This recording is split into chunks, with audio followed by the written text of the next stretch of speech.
नमस्कार, welcome to my channel create simple and easy. मागील आठवड्यातील व्हिडिओ तुम्ही पाहिला असेल तर यामध्ये मी इझी क्लिनिंग टिप्स शेअर केल्या आहेत। रोजच्या जेवणासाठी लागणारी भांडी सोप्या पद्धतीनं आणि मेहनत न घेता पटकन क्लीन कशी करू शकतो हे पाहिलं। आजच्या व्हिडिओमध्ये सुद्धा अशाच नवीन क्लिनिंग टिप्स आणि भांडी मेंटेन कशी ठेवू शकतो हे शेअर करणार आहे। So let's get started. पूर्वीच्या काळी तांब्या पितळेची लोखंडाची भांडी नेहमीच वापरली जायची, परंतु मध्यंतरी नॉनस्टिक भांड्यांचा खूप ट्रेंड आला आणि सर्वांनाच ती भांडी आवडू लागली। पण ती भांडी लगेचच खराब होतात, त्यांना स्क्रॅच पडतात, शिवाय आपल्या हेल्थसाठी सुद्धा चांगली नाही। परंतु आता पुन्हा लोखंडी भांडी वापरली जात आहेत, पण ती मेंटेन कशी करायची, त्या भांड्यांना गंज लागतो, ती डेली लाईफमध्ये यूज करण्यासाठी अवघड आहेत का, असे असंख्य प्रश्न पडतात। तर तसं अजिबात नाही। काही ट्रिक्स यूज केल्या तर हेच अवघड काम सोपं होतं। तुम्ही आता पाहिलंच असेल की मी लोखंडी तव्यावर अगदी कमी तेल स्प्रेड करून सुद्धा तांदळाच्या पिठाचा घावणा जो काढला होता तो अगदी इझिली पलटू शकले। नॉनस्टिक तव्यावर आपण डोसे अगदी कमी तेलात काढतो त्याप्रमाणे। तर ते कसं ते आधी पाहूया। जेव्हा आपण नवीन लोखंडी तवा घेतो तेव्हा त्यावर तेल आणि कांदा घालून चांगलं परतून घेतो, म्हणजे त्याला सीझनिंग करतो। त्यावर एक छानपैकी तेलाचा लेअर तयार होतो, म्हणूनच त्यावर डोसे छान निघतात। परंतु जेव्हा आपण रोज वापरतो तेव्हा डोसे काढून झाल्यानंतर तो तवा लगेच अजिबात घासायचा नाही। जर तो लगेच घासला तर त्यावरची तेलाची कोटिंग निघून जाते आणि आपण घासून झाल्यानंतर तो सुकवण्यासाठी ठेवतो हवेवर, मग त्यामुळे लगेच गंज लागतो। तर काय करायचं आहे, जेव्हा आपल्याला डोसे किंवा घावणे काढायचे आहेत तर त्याच्या 5 मिनिटं आधी आपण घासून घ्यायचा, पण अगदी हलक्या हाताने, जेणेकरून त्यावर जी तेलाची कोटिंग आहे ती निघून जाणार नाही।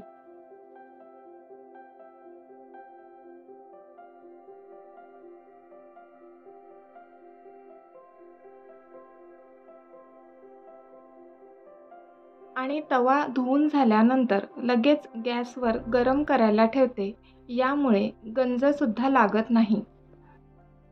आणि त्यावर खूप तेलकट लेअर तयार झाला आहे असं वाटत असेल तर तवा आधी गरम करून घ्यायचा आहे आणि असा काविलथा घेऊन त्याला हलक्या हाताने तव्यावर घासायचा आहे। तवा गरम असल्यामुळे तेल रिलीज होतं आणि जी काही तेलाची लेअर आहे ती इझिली निघते। आणि त्यानंतर टिश्यू पेपरने वाईप करून घ्यायचं आहे आणि पुन्हा एकदा तो लगेच घासायचा नाही किंवा धुवायचा नाही। जेव्हा कधी आपल्याला तो ब्रेकफास्ट करण्यासाठी यूज करायचा आहे तेव्हाच घासायचा। या ट्रिकने लोखंडी तवा व्यवस्थित मेंटेन ठेवू शकतो। जर लोखंडी कढई भाजीसाठी वापरत असाल तर घासून झाल्यानंतर ती गॅसवर पुन्हा एकदा गरम करा, एअर ड्राय करू नका। नेक्स्ट आहे मिक्सरचं भांडं। आता तुम्ही म्हणाल यामध्ये कसली आले क्लिनिंग टिप्स, पण मिक्सरचं भांडं घासून झाल्यानंतर तुम्ही यामध्ये पाणी टाका आणि जो आतील ब्लेड आहे तो फिरवून पहा, तर त्यामध्ये काही पदार्थांचे कण साठलेले असतात आणि तो ब्लेड पाण्यामध्ये असा फिरवला की सगळी त्यामधले काही कण आहेत किंवा घाण आहे ती निघून अशी पाण्यात येते। तुम्ही इथे पाहू शकता की पाणी किती गढूळ दिसत आहे ते। म्हणून मिक्सरचं भांडं घासताना ही ट्रिक नक्की यूज करा, नाहीतर ब्लेड खाली ते पदार्थाचे कण तसेच साठून ओलसर राहतात आणि त्याला बुरशी येऊ शकते आणि फूड कंटामिनेशनसुद्धा होऊ शकतं। त्याचबरोबर मिक्सरचा मागील भाग क्लीन करणंसुद्धा तितकंच महत्त्वाचं ठरतं। ब्रशनी किंवा टूथपिकच्या साहाय्याने तो क्लीन करा। यामध्ये सुद्धा पदार्थाचे कण साठून राहतात आणि मग लेअरवर लेअर तयार होते आणि नंतर ती घासणीने सुद्धा निघत नाही.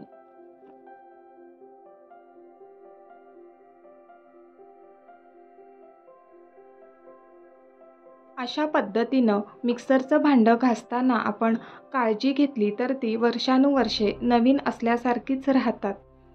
मी मिक्सरची भांडी ही गेल्या 3 वर्षापासून यूज करत आहे आणि तुम्ही पाहू शकता इथे किती व्यवस्थित आहेत आणि नवीन असल्यासारखीच दिसतात. चहा पिण्यासाठी आपण छान छान डिझाईनचे किंवा पांढरे शुभ्र कप्स आपण यूज करत असतो, परंतु ते मेंटेन ठेवणं पण तितकंच गरजेचं ठरतं. नाहीतर असे काळसर डाग त्यावर पडतात आणि अशी बाहेरून डिझाईन असेल तर त्यावर सुद्धा चहाचे डाग अडकून राहतात. तर ते कसे क्लीन करायचे ते पाहूया. त्यासाठी कपावर थोडंसं पाण्याचा शिंतोडा मारा आणि यामध्ये मी आता मीठ टाकणार आहे.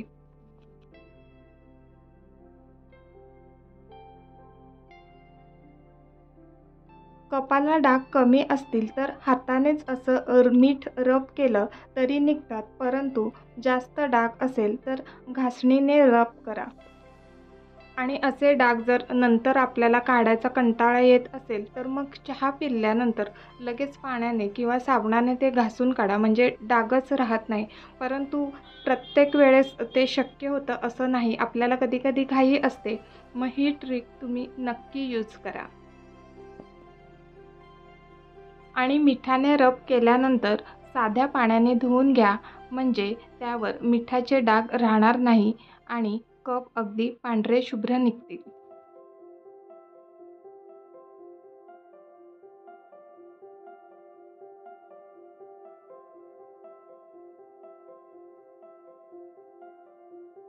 संध्याकाळची वेळ झाली आहे, म्हटलं थोडंसं ब्रेक घेऊया म्हणून चहा करत आहे. आपल्या स्त्रियांचा वेळ हा घराची क्लिनिंग किंवा साफसफाईमध्ये करण्यात जातो असं आपल्याला वाटतं, परंतु अशा छोट्या-छोट्या ट्रिक यूज केल्या तर आपला कितीतरी वेळ वाचतो, आपली मेहनत वाचते. आणि असे क्लिनिंगविषयी व्हिडिओ तुम्हाला आवडत असतील तर मला कमेंट बॉक्समध्ये नक्की सांगा. आणि जर तुम्ही नवीन असाल आपल्या चॅनलवर तर पटकन सबस्क्राईब करा आणि तुमच्या मित्रमैत्रिणींनासुद्धा नक्की शेअर करा. इथे मी पाण्यामध्ये चहाची गाळणी ठेवले आणि आता हा टोप मी गरम करत आहे. त्यामधील पाणी पूर्णपणे उकळू देणार आहे. तर चहाची गाळणी आपण रोजच यूज करतो आणि यूज करून करून ती काळपट पडते किंवा चहा पावडरीचे कण त्यामध्ये अडकतात. तर ती क्लीन करण्यासाठी मी पाणी उकळल्यानंतर यामध्ये लिंबाचं साल टाकलं आहे आणि बेकिंग सोडा टाकला आहे. आणि आता हे 5 मिनटं तसंच उकळू द्यायचं आणि त्यानंतर ब्रशच्या सहाय्याने त्या गाळणीच्या कडा घासून घ्यायच्या आहेत. तर ही ट्रिक मी आधीच्या व्हिडिओमध्ये सुद्धा शेअर केली आहे आणि मला वाटलं आता मी पुन्हा तुमच्याशी शेअर करावं म्हणून शॉर्टकट पद्धतीने इथे दाखवलं आहे. तुम्ही पाहू शकता पाण्यामध्ये सगळे कण उतरले आहेत आणि ही अगदी सोपी मेथड आहे. महिन्यातून एकदा नक्की फॉलो करा. आणि व्हिडिओच्या शेवटाला अगदी छोटीशी टिप्स. तळणीचे पदार्थ करत असताना कानवाली कढई अजिबात वापरू नका. मी दिवाळीमध्ये फराळ तळताना ही कढई वापरली आणि ज्या ठिकाणी कान आहेत तिथे तेलाचे लेअर साठून अगदी ती खराब झाली आहे आणि ते कोणत्याही परिस्थितीत निघत नाही. तर विदाऊट कानवाली कढई तळणीचे पदार्थ करण्यासाठी वापरा. आजचा व्हिडिओ तुम्हाला कसा वाटला मला कमेंट बॉक्समध्ये नक्की सांगा. व्हिडिओला लाईक, शेअर आणि सबस्क्राईब करा. पुन्हा भेटूया पुढच्या व्हिडिओमध्ये. तोपर्यंत बाय बाय.